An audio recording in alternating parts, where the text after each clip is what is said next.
So అంటే ఒకటి చెప్పండి మీరు, అంటే తెలుగుదేశంలో 1995లో ఒక రిఫ్ట్ వచ్చింది. ఆ రిఫ్ట్కి ముందు మీరేమో ఎన్టీ రామారావు గారి కూటమిలో ఉన్నారు మీరు. తర్వాత సబ్సిక్వెంట్గా చంద్రబాబు గారి కూటమిలోకి వచ్చారు, అంటే ఆయన వర్గంలోకి వచ్చారు. తర్వాత రెండు కలిసిపోయినాయి అనుకోండి. మీరు ఎన్టీఆర్కి బాగా క్లోజ్ కాబట్టి మిమ్మల్ని చంద్రబాబు గారు కొంచెం దూరం పెట్టారంటారా? అంటే అట్లా అనుకోవటం లేదు. నాకు రాజకీయ పార్టీలో ఆ లైజనింగ్ కానీ ఆ గ్రూపిజం కానీ నేను ఒక ఇండివిజువల్గా ఎదుర్కొంటూ ఇక్కడ వరకు వచ్చా. ఏ ఒక్క నాయకుడి కేవలం అప్పుడు ఎన్టీ రామారావు గారు బాగా లైక్ చేసేవాళ్ళు. వారు చనిపోయే వరకు ఆయనతో ఉన్నాను అంటే that is my loyalty. Even Srinivas Yadav గారు లాంటి వాళ్ళు ఎలక్షన్స్లో నిలబడమని వచ్చినా లేకపోతే బాబు గారు ఆఫర్ ఇచ్చినా నేను రాలేదు.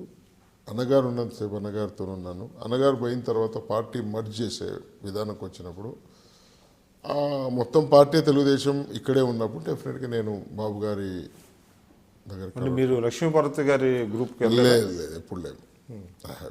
కామయ్యాం కొన్ని రోజులు. అన్నగారు చనిపోయిన తర్వాత అసలు జోలి పోలేదు, రాజకీయాల జోలి. కొన్ని రోజులు కామైన తర్వాత. సో హైదరాబాదులో మీరు అంటే గతంలో హైదరాబాదులో కొద్దిమంది సామాజిక సేవ చేసేటువంటి ప్రముఖుల్లో మీరొకళ్ళు. అంటే ఆశ్చర్యం ఏంటంటే హైదరాబాదులో సామాజిక సేవ చేసేటువంటి ప్రముఖుల్లో కొంతమంది సెటిల్మెంట్లు చేస్తారు, కొంతమంది అంటే రౌడీజం చేస్తారు, ఇంకా రకరకాల దందాలు చేస్తారు.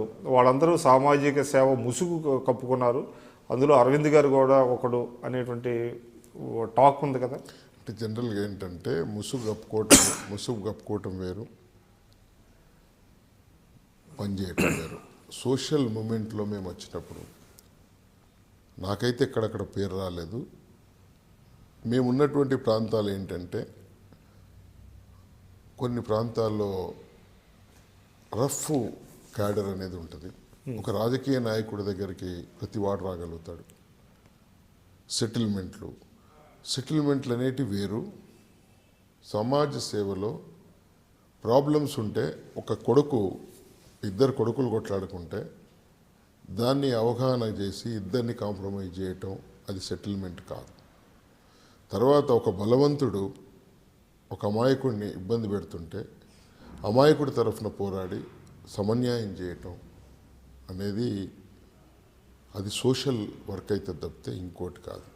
నేను చేసినటువంటి వర్కుల్లో ముఖ్యంగా ఓల్డ్ సిటీ తీసుకుంటే చాలా టెంపుల్స్ మేము కట్టడంలో నేను పాత్రుని.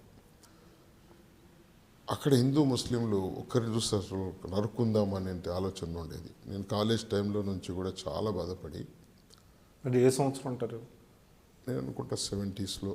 అప్పుడు రమిజాబీ కేసులో అప్పటి నుంచి కూడా 79. నేను యాక్చువల్గా ఇదంతా సోషల్ మూమెంట్ రావడానికి కూడా అదొక కారణం.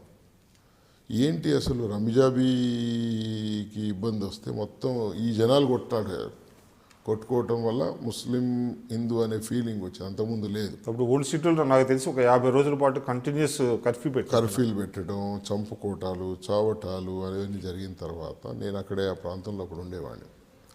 నేను అనుకుంటా డిగ్రీ చదువుతాను. అదే నేను అప్పటి నుంచి ఒక మూమెంట్ తీసుకొని అక్కడ కనీసం నా చుట్టుపక్కల 3 రోజులు అసలు ఉపవాసాలు ఉండేవాళ్ళు చాలామంది. రిక్షా పుల్లర్స్ కానివ్వండి, అంటే ఈరోజు బయటికి వెళ్తే కానీ వారు ఎక్కాడితే కానీ డొక్కాడని పరిస్థితులు చూసిన తర్వాత వాళ్లకు నాతో ఉన్నటువంటి కొంచెం మందిని తీసుకొని వాళ్ళకి సర్వీస్ చేయడం స్టార్ట్ చేశాను. అట్లా చేసిన తర్వాత ఎట్లన్నా నా వరకు నేను పాత్ర వహించాలని చెప్పేసి మొహమ్మద్ పుట్టినరోజు వస్తుంది, మిలాదున్నబీ అంటారు దాన్ని.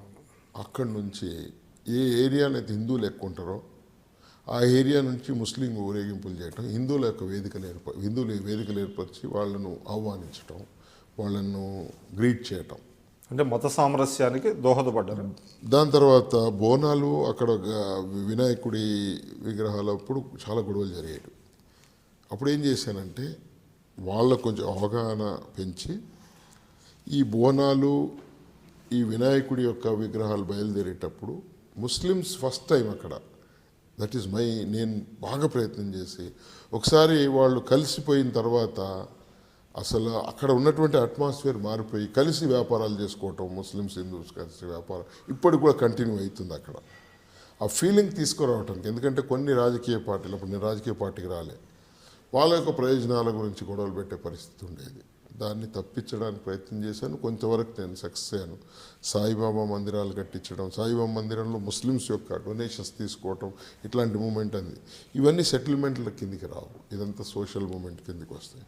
ఒక రౌడీ వాడిని వదిలేస్తే సమాజానికి నష్టపోతుంది.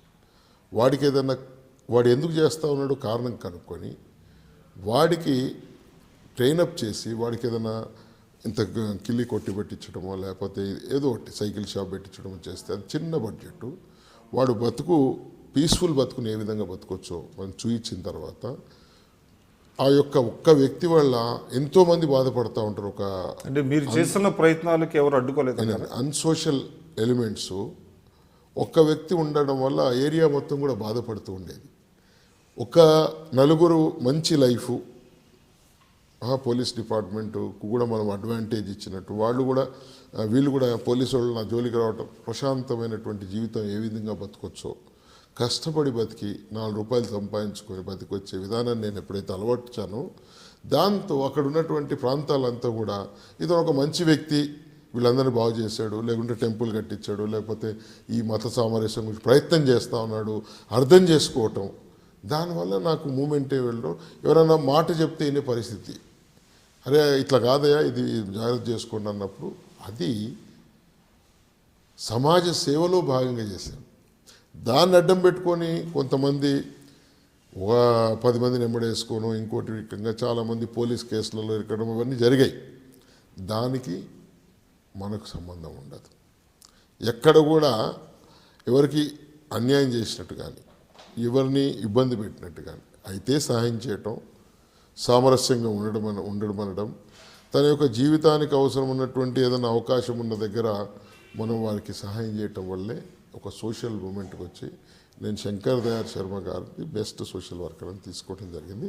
నేను దాన్ని కూడా ఎక్స్పోజ్ తర్వాత అక్కడ ఉన్నటువంటి ప్రజానీకమే మీరు ఈ సోషల్ వర్క్తోని కాదు, మీరు ఒక రాజకీయ పార్టీలో పనిచేస్తే మాకు ఇంకేదైనా అధికారం వస్తే ఇంకా మీరు బెటర్గా చేయగలుగుతారని అన్ని రాజకీయ పార్టీలను పెద్ద మనుషులు, ఆ రోజు బీజేపీ కానీ కాంగ్రెస్ కానీ మజ్లిస్ కానీ ఈవెన్ తెలుగుదేశం అందరు కలిసి నన్ను చాలాసార్లు కోరటం. సరే నాకు అప్పుడు నచ్చినటువంటి రాజకీయ పార్టీలో అన్న ఎన్టీ రామారావు గారి యొక్క సామాజిక కోణం కానీ 2 రూపాయల కిలో బియ్యం కానీ ఇట్లాంటివన్నీ కూడా సోషల్గా బడుగు బలహీన వర్గాలకు సహాయం చేసే పార్టీగా తెలుగుదేశం పార్టీ నాకు అప్పుడు అనిపించింది. ముఖ్యంగా అన్నగారి అభిమానంతో ఉండేవాడిని. ఆ రాజకీయ పార్టీలో జాయిన్ కావటం, వారు కూడా చాలా మర్యాద ఇవ్వటం, చాలా నా గురించి సర్వే తప్పించుకోవటం, సర్వే తెప్పించుకున్న తర్వాత ఇతను ఒక మంచి పనులు చేసేవాడు, ఇతన్ని లిఫ్ట్ చేద్దామనే ఉద్దేశంతో నన్ను పిలిచి వారే అడగడం జరిగింది. అది నేను అనుకుంటాను వారు ఓడిపోయిన తర్వాత, ఫస్ట్ టర్మ్ అయిన తర్వాత 89 అనుకో.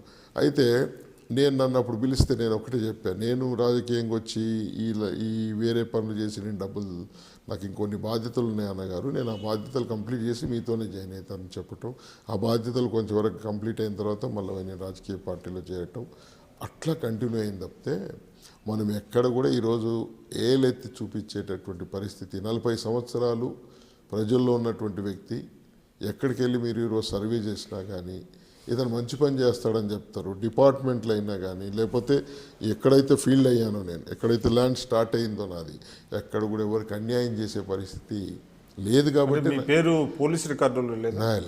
40 సంవత్సరాలు పోలీసులు ఆయన మంచోడు, ఆయన చెప్తే వినండి అని చెప్పి ఒక మంచి పని చేస్తాడు అనే ఉద్దేశంతో నేను ఇతను ఒక రౌడీ బాగుపడతాడండి, మీరు ఆయన జోలికి పోకండి, కొన్ని రోజులు అతను ఫ్రీగా వదిలేసి అతను మంచి లైన్లో తీసుకోండి, మీరు ఇబ్బంది పెడితే వాడు ఇంకా దుర్మార్గుడు అవుతాడని చెప్పిన సందర్భాల్లో వాళ్ళు కూడా చాలా కోఆపరేషన్ చేస్తారు. పోలీసు కోఆపరేషన్ చేశారు. చాలామంది అట్లా బాగుపడిపోయారు.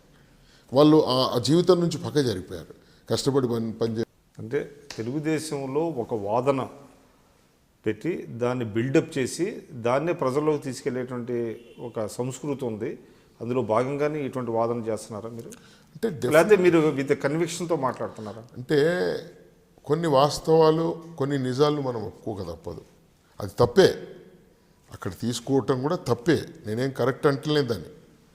తప్పైనప్పటికీ తప్పులో కూడా ఏముంది అని మనం ఒకసారి విశ్లేషించుకుంటే అక్కడ ఆ పరిస్థితి ఏర్పడింది కాబట్టి చేశారేమో అనే ఒక అనుమానం అది నిజంగా